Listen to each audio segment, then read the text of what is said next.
A young man went over to another Jew at a wedding. He said, "You remember me?" He said, "I don't remember you. Who are you?" He introduces himself. He says, "You were my student. Third grade. You were my student." "Yeah. Wow, I haven't seen you in so many years. How is your life? What are you involved in?" He says, "I'm a teacher." He says, "Wow, just like me. What inspired you to become a teacher?" "What inspired me to become a teacher was you." He said, "How did I inspire you to become a teacher?" "I saw what an impact you had on me. I realized what an impact I can have on children. I decided to go into education." He said, "What type of impact did I have on you?" So he said, "I'll remind you, but I'm sure you remember the story. There was one day that one of my friends got himself, his mother or father bought him a beautiful wristwatch, and I dreamt for a watch, and I didn't afford one. So I decided to steal his watch. He had it in his pocket. I took his watch, I stole it. He came into class, he saw somebody stole his watch. He came complaining to the teacher, somebody stole his watch. So you made an announcement. Whoever took this boy's watch, please return it." I was too embarrassed and I didn't want to return it, so I didn't return it. So you locked the door and you said, "I'm going to have to line everybody up and empty their pockets in order to get back the watch." And that's what you did. And I thought to myself, this is going to be the most shameful moment of my life.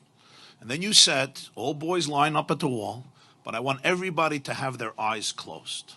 Everybody's eyes must be closed."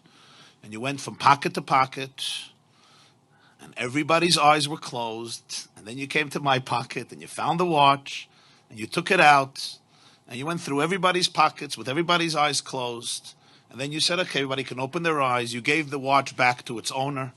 And you never, ever said a word to me throughout the entire year. You never mentioned the story. You never mentioned the episode. And when I thought to myself how you saved my dignity that day, instead of being stereotyped as a ganev, as a thief, as a shakran, as a liar, as a no-goodnik, as a despicable child, you really saved my soul. You saved my dignity. And you never mentioned a word, not only to anybody else, not only to the owner, but even to me. It happened, it's over. I understood the message. And when I looked at that, I saw it. I said, wow, this is what a teacher is. This is what a real educator is. This is what I want to do with my life. And therefore I went into education. The teacher is listening to him and he says, wow, that's amazing. That's really amazing. But he says, but Rebbe, you don't remember the story?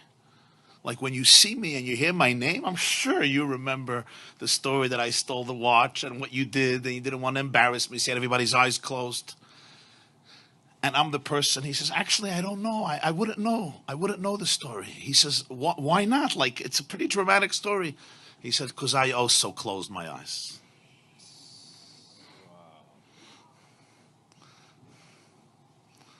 So I want to bless you and bless all of us, that we should be able to be such leaders, such teachers, such parents, such educators, such mashpiyim, to be able to be there for people in this way.